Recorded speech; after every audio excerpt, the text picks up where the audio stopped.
L'homme de Vitruve est une célèbre illustration réalisée par Léonard de Vinci vers 1490.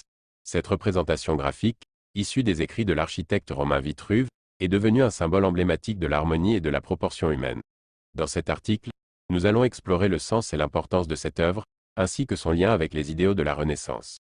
Au cours de la Renaissance, qui s'est étendue du XIVe au XVIe siècle, l'homme a commencé à explorer la nature et l'univers avec une nouvelle curiosité. Les artistes et les savants de cette époque cherchaient à comprendre le monde en observant et en étudiant les formes naturelles. La redécouverte des écrits de l'architecte romain Vitruve a joué un rôle essentiel dans cette quête de connaissance. Vitruve était convaincu que l'architecture devait être basée sur des principes de proportion et d'harmonie dérivés du corps humain. Dans son ouvrage intitulé De Architectura, Vitruve affirme que le corps humain est la mesure ultime de toute chose.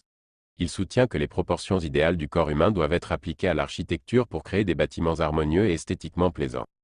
Léonard de Vinci, en s'inspirant des écrits de Vitruve, a créé l'homme de Vitruve, une illustration mettant en évidence les proportions idéales du corps humain.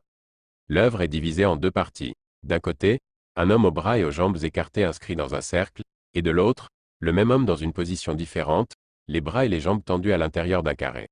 Cette juxtaposition des deux positions met en évidence les proportions mathématiques du corps humain et son lien avec la géométrie. L'homme de Vitruve symbolise l'idéal de l'homme équilibré et harmonieux de la Renaissance. Les proportions parfaites du corps humain représentent l'équilibre entre les différentes parties du corps, reflétant ainsi l'harmonie de l'univers. L'œuvre de Léonard de Vinci rappelle au spectateur l'importance de la mesure et de la symétrie dans la création artistique et architecturale. L'homme de Vitruve a eu une influence durable sur l'art, l'architecture et la science. Les artistes de la Renaissance ont adopté les proportions idéales du corps humain dans leurs œuvres, créant ainsi des figures humaines plus réalistes et esthétiquement agréables. Les architectes ont également utilisé ces principes pour concevoir des bâtiments équilibrés et harmonieux. Au-delà de l'art et de l'architecture, l'homme de Vitruve a également influencé le domaine de la science. Les chercheurs et les anatomistes ont étudié les proportions du corps humain dans le but de mieux comprendre la structure et le fonctionnement du corps. Aujourd'hui encore, l'homme de Vitruve est souvent utilisé comme symbole pour représenter l'anatomie et les sciences biomédicales.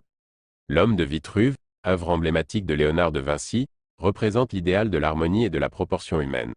Basée sur les écrits de l'architecte romain Vitruve, cette illustration met en évidence les proportions idéales du corps humain et leur lien avec l'architecture, l'art et la science.